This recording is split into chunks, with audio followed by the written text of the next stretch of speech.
Hello and welcome to the Relevate Defence community. My name is Avon and this is James. How you going, James? Good, mate. Good. So we are going to be talking about the DISP, the Defence Industry Security Program, and what it is, just a bit of an overview and the things you need to know if you're going to get involved in contracts with government and or defence. Whilst the defence community is mainly aimed at defence, the DISP is still relevant for government contracts. So if you're going to go for something to do with the federal parliament or sometimes maybe not local council, but like state government, you might be accessing protected materials, even things that are very basic, still sometimes need to be only given to people who are verified. Generally, you're an Australian citizen, you have the right qualification to be able to handle that material, no criminal history, all that sort of thing. So DISP, what is it? Right. As you said, the Defence Industry Security Program, and I like to think of it as it's the cost to ride. So if we take the idea that everything to do with government contracting and defence, maybe a gross oversimplification there, requires you to handle controlled and classified information. That could be as simple as just a list of people involved with a project. That could be classified. Or it could go all the way through to highly classified technical information, which isn't always a player. But if you are going to play in the pond to build something like the aircraft you see behind me, the E7 Wedgetail, well, that's going to have a lot of controlled information in there. And even though you may not be dealing with any information yourself, to be part of that program, defence and government need to know that you, as a business, have in place the appropriate controls, systems, procedures, software, whatever it might be, to potentially handle that information, whether you actually do or not. Now, I think it's important to distinguish that the security clearance lies with the individual. So the individual can be, jailed, persecuted, whatever, if they do the wrong thing. Obviously, the government, it's important to protect information.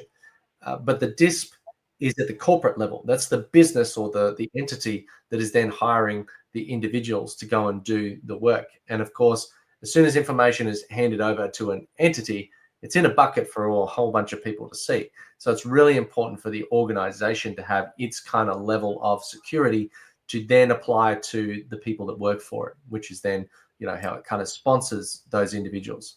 And just to kind of frame, you kind of touched on a bit around what is secure information. Like you said, it might be a list of people, or it might be a list of, technical schematics and things like that. But sometimes the information could be extremely boring, and it's not the fact that you have that information, or that this thing happened, or that, there's a name, this person was at that place at that time. Sometimes it comes down to the fact of how you know that information.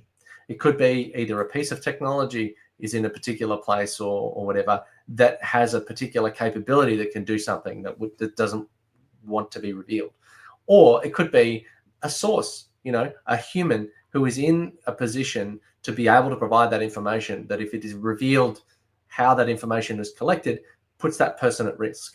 So that's kind of the reason why these security controls are so important, because it affects lives, it affects the scaled version of lives, i.e. technical schematics, and then it also affects individuals directly through, like someone being on a particular list, because it then means that a foreign entity or someone who has nefarious means or efforts can exploit that and can start to target these people.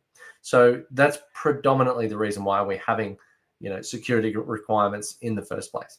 So with all that in mind, DISP, let's dive in a little bit more. I'm going to go to share screen here, and why don't you talk us through what it is? Absolutely. So this page here, accessible by everyone. If you just type Defence Industry Security Program into Google, it'll come up as one of your options there. And this is the homepage on defence.gov.au that talks about the Defence Industry Security Program. Huge amounts of information on here. We're not going to go through it all today, go through it now, but what I want to do is highlight some of the key points so that people can start to look at going into whatever information they might need in more detail, or more likely know what questions they need to ask when they're operating in this sort of environment, or they're progressing towards a DISP accreditation. So this, as we talked about before, DISP is all about security, and there's multiple levels in with DISP. It's a membership-based program. So you're a business, you get accredited to handle a certain level of information, and you become members in DISP, in the program. Important to note is that even though here it says there is no cost associated with DISP membership, i.e. there's no membership fee, having your business accredited and putting in place the appropriate infrastructure and systems can carry significant financial burden to the company. So something to really think about here is this something you really want to go after? If it is, then the cost is going to be on you. Defence isn't going to pay you to get accredited. Just to dig into that a little bit more, just to give you a little bit more indication. So first of all, there's definitely some cybersecurity requirements. So you're going to have to pay a professional to come and do an assessment. You're going to need that. They're going to give you a list of recommendations. You're then going to need to implement those recommendations. So maybe the report might cost you, I don't know, anywhere between 10 and 30 grand or more, depending on the size of your organization.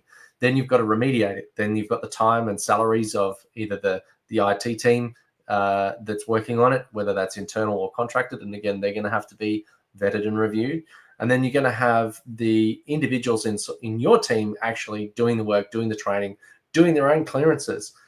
It's all going to be a cost to you. So it's not exactly like it's going to cost you, $10, $100. We can't give you a number. It's going to be relevant to the size and scale of your business and how much you actually need to work to go from ground zero through to cleared. Sorry, carry on. No, absolutely. It's a great point. Is that there is no definitive cost. There's no, hey, you'll get to spend $10,000, you'll get accredited. That's just not the case. Some businesses might find it really easy because they already have a lot of commercially sensitive information that they control and wall off between different customers. A lot of those same systems can be applied to defense security information. They just have to be accredited in a different way. So it's not like you may have to put in place a completely new cybersecurity and IT infrastructure, cybersecurity system and IT infrastructure. But you may require some remediation to hit the right things that defense or that you need for DISP. But that is not to try and discourage anyone. There are different levels, and I'll talk to that in just a minute. So as it says there, who should apply? Anyone who's looking to work within defense. So if you are looking to get a contract with defense or with a prime or even a sub-tier supplier, and you don't have any DISP accreditation, then it's probably one of the quickest ways to get yourself discounted from the defense supply chain. So there is going to be some upfront investment to start the defense contracting process. I will go now across to the eligibility and suitability to look at these, because these are some of the things that people should look at, or companies should look at first to go, can I even start down this process? A bit of terminology here. So an entity, that's your business. So you need to have a legally registered business in Australia with an ABN. And there's a bunch of other stuff in here that I'm not going to talk to at the moment. But what it does really speak to is you need to be registered in Australia, have the ability to get security clearances from a director level as well as staff, and then manage those within your company. That is really what it is talking about. If we roll on down here, so suitability, membership, we're not going to talk about that right now because that's a deeper conversation. A couple of key positions that you will need to establish within your company if you are going to go down the road of getting certified within DISP is a chief security officer and a security officer. So similar names, different roles and responsibilities. So what is really important to understand here is that if you are going down the road of getting accredited within DISP, that means you have a reasonable expectation that you're going to be required to handle secure and classified information, which means you will need people who need to have security clearances, which could be all the way at one end at top secret, all the way down to handling a baseline clearance and protecting information, which we'll talk a little bit about in a minute. But in order to then manage those people and hold and sponsor those clearances, you're going to need security officers and a chief security officer. Exactly what they do within your business is they don't have to be full-time positions, but they do have to be people who are trained and certified to handle this sort of information and operate within the parameters of the Australian government security clearance environment. Well, I think it's important. Sorry, I was going to say, I think it's important to note that the requirements at sort of a company level, not only do you have to get DISP, you have to maintain DISP. So that means like there's a whole bunch of forms when people go overseas, when people update their details, when people have maybe an incident where there's some kind of harassment, or they had a suspicious encounter with somebody, all of a sudden someone's offering an employee a lot of money, or offering them some other below the line things that are probably not suitable to speak about on podcasts. But the responsibility then goes on to the organization for maintaining those security levels, and they can work with defense and government to try and report incidences. But that's exactly why these things are in place, because you are handling information that people want. Absolutely. And I think you really touched on a point there, is that response to security incidents. A big focus of this is, well, there's probably two focuses that I can see. On one side, you've got defense wants to be happy and comfortable and have certainty that you as an organization can appropriately handle that information. But on the other side of it is they want to know that if something does go wrong, because nothing's perfect, if something does go wrong, there's a cybersecurity attack and information gets leaked, or there's a breach within your system, that you then have in place appropriate controls to manage that incident, report that incident, and implement any remediation that is required to do damage control. So it's not just can have information; it's what do you do when things go wrong.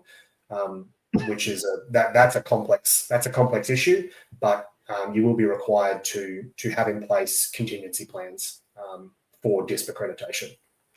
So if we look here, these next couple of sections really are, I think, the core of understanding what's some of the key terminology within DISP. So we look at the top there, 4 membership levels: entry level, level 1, 2, 3. And then that and the next section down corresponds with levels of information classification that you may be able to have access to at those different levels. So look at entry level. Well, we've got official and official sensitive information. A large amount of even just tender documentation or project requirement documentation, even if it doesn't talk about any technical specifications or performance specifications, it's likely going to sit in the official and official sensitive, because it's coming out of the government, it's coming out of defense. So the fact that information even exists is protected in some way, albeit at a very low level. Or just to give an example there, like say for example, if you think of something very low level and inert, and we say for example that boot laces, right? Laces on a boot. It's just a little simple thing. And if you get a tender requirement for 1 million boot laces, well, I'm pretty sure the defense is up to something. They're going to go and recruit a whole bunch of people, and they're going to have to put footwear on a whole bunch of people. They're not just going to order 1 million for the stock in the shed. So things like that, where, like you said, just the need or the request or the requirement. There's nothing secret or special about boot laces other than they stop your boots from falling off your feet. But the fact that the volume might indicate, a ramp up in staff. And again, like that's just an indicator of what could be at that level. Maybe at the protected secret and top secret, it really depends on the technicality of the equipment or the vital nature towards capability. So obviously use your best judgment. They want to use the minimum necessary. They're not going to go up a level if they don't have to, because it's time consuming, it's costly, and it's hard to find people with the right clearance levels. So they instantly reduce their market if they go too high. Absolutely. Absolutely. And this isn't, we're not talking about this to try and scare anyone off, because I know a lot of the times people think, oh no, security clearance, that's very cumbersome, it's invasive, it's something I don't want to do, which is why there exists in different tiers. If you're largely, you need to be at least entry level, probably even level 1 across the board to look at a lot of defense contracts. But it's not necessary to go, okay, well, geez, to be involved in DISP and bid for, subcontractor work on the future frigate, I'm going to need to have a level 3 DISP accreditation in everything. That's not the case. So it's a sliding scale. It's going to be unique to each program and defense project. But what I would say is, think about what is likely to be required by the area you're going into. If you're dealing with things like sensors and data processing and armor materials, for example, well, look, that's probably going to be at least at that secret level. But if you're looking at doing a training system or providing some bearings and fittings into a supply chain, well, you're probably closer to the entry level, level 1. So have a think about that. We can't answer those questions for you here today. That's another discussion.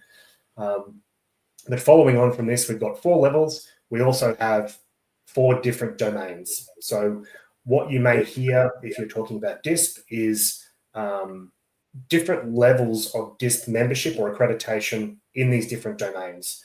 So you may have a level 1 in security governance, personnel security, and ICT and cybersecurity. You could well, just because of the way you operate your business and the way, particularly manufacturing, in terms of physical security, you may well have even more controls in place, which may make you eligible for a higher level of physical security than governance, personnel, and ICT and cyber. So that's another thing to think about. You'll have 4 levels of membership, which correspond to 4 different levels of information that you may be able to handle should you have a need to know. But each of those levels of information exists across these 4 security domains. So to get accredited across the board, you'll need to put in place controls, systems, protections for each of those different those 4 different domains to have that membership. All right. Well, like we said, that's sort of the high level. And, like one of the things you mentioned there was needs to know. And I think that's a really important principle, is that if they can break it down to reduce the risk and say, you're the nuts and bolts guy, you're only going to do the protected level. This one's, building the flux capacitor, they're going to be a much higher level. And so if one gets compromised, it's not the whole thing that can't work. It's these parts can come together. They can find another supplier for that. And at the end of the day, yes, it's important to protect the information, but the whole point of what we're trying to do here is just demystify it, make it a climbable mountain for you. Make sure that whilst there's a bit of time and effort and energy involved, that it's not a complete whitewash of information, and it's just so confusing and hard to know where to start, what to do, or why not to bother. So we want people to enter the defense market. Government wants people to enter the defense market. They provide information. They provide a lot of information on how to enter the defense market. But because they provide so much, it's actually harder for you, the small business owner or medium business owner, to really understand what it is you actually need to focus on when you need to put your attention. So rather than sifting through thousands and thousands of documents and things, don't go spending hundreds of hours on something you could just, get in a podcast here in 20 minutes. So, or at least cut down your reading time dramatically. So if you liked that session, if you thought that was useful, like I said, we said that we can't cover everything here today. That's not the point. We do a lot more in our sessions inside of the defense community. So if you go to defense.relevate.com.au, come and join the discussion. If you've got any specific questions, We can only go so far. We do not discuss any sensitive material. All we seek to do is help demystify publicly available information, reduce your knowledge hunt from years to months, so that it makes it a lot easier for you to figure out how to enter the defense industry. So thank you for watching. Please do like, share, subscribe. If you've got any questions, pop them in the comments or join the community and place them in there. Thank you so much again for joining me, James, and thank you again for watching. We'll see you next time. See you next time.